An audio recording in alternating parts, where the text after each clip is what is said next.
नमस्कार दोस्तों, मैं आपका सतम डिज़ाइनर आर्किटेक्ट। दोस्तों, मैं आपसे एक बात शेयर करनी चाह रहा था कि अक्सर जब भी लोग मेरे ऑफिस में अपने घर का ऑफिस का नक्शा डिज़ाइन वगैरह करवाने के लिए आते हैं, तो लगभग उन सभी लोगों की एक बात कॉमन होती है, वो होती है वास्तुशास्त्र के बारे में। दोस्तों, वो अक्सर ही एक क्वेश्चन मेरे से पूछते हैं कि हम जो घर का नक्शा वगैरह डिज़ाइन करने लगे हैं वो वास्तु के हिसाब से करवाएं या वास्तु के हिसाब से ना करवाएं। अगर वास्तु के हिसाब से हम नक्शा डिज़ाइन करते हैं तो हमें क्या बेनिफिट होगा, अगर हम वास्तु के हिसाब से नक्शा वगैरह नहीं डिज़ाइन करते तो हमें क्या नुकसान होगा। और कुछ लोग वास्तुशास्त्र को एक वहम मानते हैं दोस्तों। दोस्तों, आज ये मैं वीडियो जो बना रहा हूँ, मैं इसीलिए बना रहा हूँ कि जो लोग वास्तु को वहम मानते हैं या यूँ कह लो जो लोग वास्तु मानते हैं पर उन्हें एक्चुअल में पता ही नहीं है कि एक्चुअल में वास्तुशास्त्र है क्या। तो दोस्तों, मैं आज आपको बताऊंगा कि वास्तुशास्त्र एक्चुअल में है क्या। सबसे पहले दोस्तों, आप मेरे चैनल पे नए हैं तो मेरे चैनल सतम डिज़ाइनर को सब्सक्राइब करें, लाइक करें, कमेंट करें। तो दोस्तों, मैं शुरू करता हूँ। वास्तुशास्त्र है क्या दोस्तों, इसे एक वीडियो में समझाना आसान नहीं है क्योंकि वास्तुशास्त्र बहुत ही व्यापक है। मेरे हिसाब से वास्तुशास्त्र जब इतना व्यापक हो, गहरा हो, तो इसे हिस्सों में, खंड में समझाना ठीक रहेगा। इससे आपको समझने में भी आसानी रहेगी दोस्तों और मुझे समझाने में भी आसानी रहेगी। मैं इसे कई हिस्सों में बताऊंगा दोस्तों। ये मेरे हिस्से की ये पहली वीडियो है दोस्तों। अगर हमने किसी विषय के बारे में जानना है दोस्तों, तो सबसे पहले उस विषय के इतिहास का, हमें जन्म का हमें मालूम होना चाहिए, जिससे कि हमें ये पता चलता है, जिससे हमें ये पता चलेगा दोस्तों, जिससे हमें उस चीज़ को समझने में आसानी रहेगी दोस्तों। कहते हैं कि वास्तुशास्त्र का जन्म ऋग्वेद कृष्णा काल में ही हो गया था। जैसे कि आप जानते हैं दोस्तों कि उस दौर में 4 वेद लिखे गए थे और 4 वेदों के बाद 4 उपवेद लिखे गए थे दोस्तों। इन चारों उपवेदों में से ही एक वेद था अस्थापित वेद। सरल भाषा में कहूं तो दोस्तों, ये ही वास्तुशास्त्र है। अब मेन पॉइंट पे आते हैं दोस्तों, वास्तुशास्त्र है क्या। तो फ्रेंड्स, वास्तुशास्त्र एक ऐसा शास्त्र है कि हमें कोई भी इस धरती पर इंसान हेतु निर्माण, शुरुआत, नींव संबंधी बातें, ज्ञान बताता है कि इसका निर्माण कैसे करें, इसका निर्माण कैसे होना चाहिए, हमें शुरुआत में क्या करना चाहिए, क्या कुछ नहीं करना चाहिए। दोस्तों, पुराने समय से लेकर अब तक के समय तक हमारे निर्माण संबंधी कार्यों में सूर्य देवता की, जो सूर्य देवता है ना दोस्तों, उसका बहुत बड़ा रोल रहा है दोस्तों। राजा महाराजाओं के समयों में भी सूर्य देवता को, जहाँ यूं कह लो कि सूर्य देवता के उदय से लेके सूर्य देवता के अस्त होने तक दोस्तों मुख रख कर ही कोई इमारत, महल, मंदिर का निर्माण किया जाता था दोस्तों। सरल शब्दों में कहें तो दोस्तों, सूर्य की दिशा, रोशनी को देखकर ही कोई निर्माण आदि वगैरह किया जाता था दोस्तों। चलो छोड़े, सीधे पॉइंट पर आते हैं। इंसानी जीवन में वास्तुशास्त्र की अहमियत है क्या है दोस्तों। जैसे कि हम सभी जानते हैं कि जब इंसान पैदा हुआ तब इंसान को कोई ज्ञान नहीं था दोस्तों, इसलिए वो पहले जंगलों में, मिट्टी पत्थर के जो पहाड़ हैं, जो गुफाएं हैं, उसमें रहा करता था दोस्तों। और थोड़ा उसे ज्ञान हुआ दोस्तों तो वो मिट्टी की, पत्थर की झोंपड़ियां बना के रहने लगा। फिर थोड़ा ज्ञान हुआ इंसान को तो ईंटों के घर बनाने लगे, जो ईंटें होती हैं ना, फिर उसके घर बनाने लग गया दोस्तों। उस घर में रहते रहते वो बीमार होने लगा, उसे अनेकों प्रकार की परेशानियों ने आके घेर लिया दोस्तों।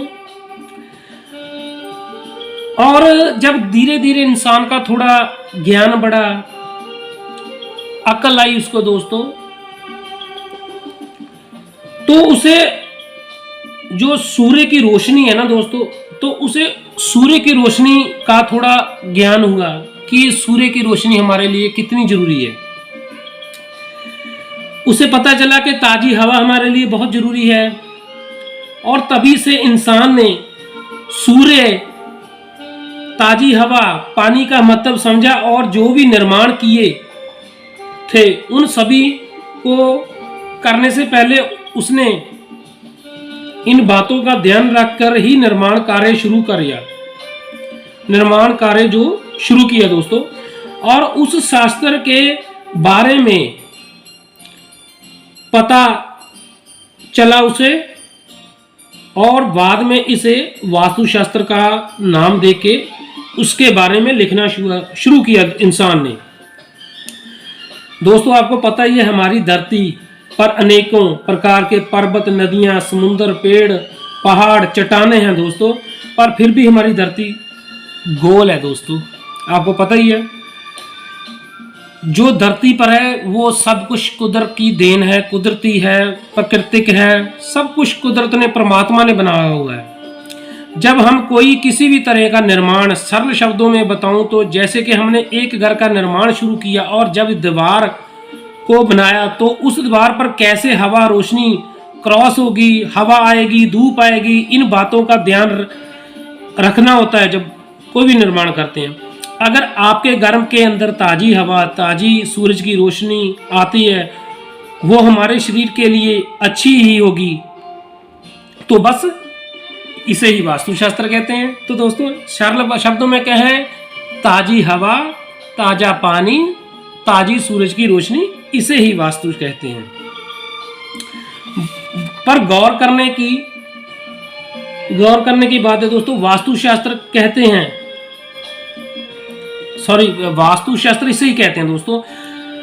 अगर हमारा घर वास्तु के हिसाब से बना होगा, हमारा शरीर ठीक रहेगा, हमें ताजी ऊर्जा मिलती रहेगी, और हमारा मन एनर्जी की वजह से सारे काम करने को कहेगा, और हम भी करते रहेंगे। जब हमारा शरीर ठीक रहेगा, हमें धूप अच्छी तरह मिलती रहेगी, रोशनी मिलती रहेगी, ताजी हवा मिलती रहेगी, पानी मिलता रहेगा, तो हमारे सारे काम पूरे होंगे और तरक्की भी होगी। यही तो दोस्तों वास्तुशास्त्र है, ये कोई वहम नहीं है दोस्तों। जिनका घर वास्तु के हिसाब से नहीं होगा, वो इंसान भी आगे नहीं बढ़ेगा। आपको पता है, उसे रोशनी, ताजी हवा नहीं मिलेगी। सिंपल भाषा में कहूँ तो दोस्तों, आप अपने आप को अगर किसी कमरे में बंद कर लेंगे, आपको हवा नहीं मिलेगी, धूप नहीं मिलेगी दोस्तों, तो आपको पता आपका शरीर बेदम हो जाएगा, आपके शरीर में कोई एनर्जी, शक्ति नहीं बचेगी दोस्तों। बस यही पॉइंट है दोस्तों, मेन है हवा, ताजी रोशनी, ताजा पानी। कोई भी निर्माण है सूर्य की दिशा को देखकर ही करना चाहिए दोस्तों। अगर इंसान का घर वास्तु के हिसाब से या सूर्य के हिसाब से नहीं बना होगा दोस्तों, तो आप जानते हैं कि उसका क्या होगा। आपने फिल्मों में भी देखा होगा कि उस महाराजे का महल वास्तु के हिसाब से बना था, उसने वैसा बना रखा था। ये कोई वहम नहीं है। पर जानते हो दोस्तों, जब भी हमारा कोई परमात्मा के स्थान का निर्माण होता है, उसे पहले वास्तु शास्त्र के हिसाब से ही देखा और बनाया जाता है दोस्तों। आपने देखा भी होगा, साउथ इंडिया में सारे वास्तु के हिसाब से ही नक्शे बनते हैं, जो बनाते हैं, जहाँ जो महल बने हुए हैं आज तक। अगर आप कहीं पे गए हो घूमने तो आपको पता होगा दोस्तों, तो वास्तु के हिसाब से रोशनी वगैरह, क्योंकि उस टाइम में ना तो कोई लाइट होती थी दोस्तों, सूरज की रोशनी को ही मेन मानकर चला करते थे दोस्तों। वास्तु के हिसाब से ये कोई वहम नहीं है। आपको मैं सीधा आज पॉइंट पे आ गया, कोई वहम नहीं है दोस्तों। सिर्फ हवा, रोशनी, पानी, सूरज की रोशनी है, उसे मेन रखकर ही आप अपने घर का निर्माण कीजिएगा। क्योंकि दोस्तों आप जानते हैं, घर का निर्माण जिंदगी में एक बार होता है, बार बार नहीं दोस्तों। इसे बनाने में हमारी जिंदगी की सारी पूंजी लग जाती है दोस्तों। इस घर में हमने वास करना होता है, हमारे बच्चों ने रहना होता है दोस्तों। आप सभी जानते हैं, अगर हमारा घर वास्तु के हिसाब से सही बना होगा दोस्तों, हमारे घर पे सुख शांति अमन चैन रहेगा दोस्तों, हमारा बच्चे ठीक रहेंगे, हमारे घर के सभी मेंबर्स अच्छे रहेंगे। तो मैं दोस्तों आपसे निवेदन करूंगा अपना घर वास्तुशास्त्र के हिसाब से ही बनाएं। आज मैंने आपका क्लियर कर दिया कि ये कोई वहम नहीं है दोस्तों। सूर्य की आपने नक्शा तो बनाना ही है दोस्तों, क्यों ना हम सूरज की रोशनी को देख के, ताज़ा पानी हवा को देख के नक्शा डिज़ाइन करें। तो दोस्तों यही मेन है। तो कृपया आप भी इसी तरह अपना इसको मुख्य रख कर अपना घर का निर्माण करें दोस्तों। और एक बात और दोस्तों, एक मैं बात आपसे और कहना चाहता था, अगर किसी ने जैसे कि मान लो घर का नहीं बना होगा तो आप किसी शास्त्री के पास जाएंगे, या यूं कह लो कि जो किसी और के पास अपनी समस्या का समाधान ढूंढते फिरोगे। अगर अपना घर आपका अच्छी तरह मन नहीं लगेगा, एनर्जी नहीं लगेगा, क्योंकि आपका काम नहीं अच्छा चलेगा, आपका मन नहीं लगेगा काम में।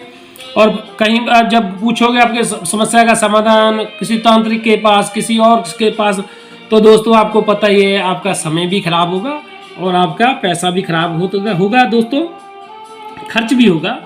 इसलिए अपना घर वास्तु के हिसाब से करवाएं और सुकून पाएं। आपने सूर्य की उपस्थिति से लेकर सूर्य देवता के छिपने तक ध्यान में रखकर ही निर्माण कार्य करना है दोस्तों, ताकि आपके घर में ये तीनों चीज़ें अच्छी तरह आती रहें और कोई भी आपको विघ्न ना हो दोस्तों। तो माफ़ कीजिएगा दोस्तों अगर मेरी बात का किसी को बुरा लगे हो गया, यूँ इसे वहम मानते हैं, पर दोस्तों यही असलियत है, सत्य है, सच्चाई है। तो आप आगे भी मैं आपको वीडियो डालता रहूँगा। मैं जो बात बताऊंगा आपको दोस्तों बिल्कुल ही नेचुरल बात बताऊंगा। मैं कोई घुमा फिरा कर बात नहीं करूंगा, आपको वही बताऊंगा जो आपके हाथ में है। मैं ये नहीं कहूँगा वो कर लीजिएगा, वो कर लेगा। मैं दोस्तों सब कुछ आपको क्लियर करूंगा। और आगे भी आप मेरी वीडियो को देखने के लिए @सतम डिज़ाइनर को सब्सक्राइब करें, लाइक करें, कमेंट करें दोस्तों। मैं इसमें अच्छी वीडियो डालूंगा और मैं आपको सारी सच्चाई है जो उसके बारे में बताऊंगा। ये सच्चाई कोई नहीं बताएगा दोस्तों। तो वीडियो देखने के लिए दोस्तों आपका धन्यवाद। आपका दिन शुभ रहे दोस्तों।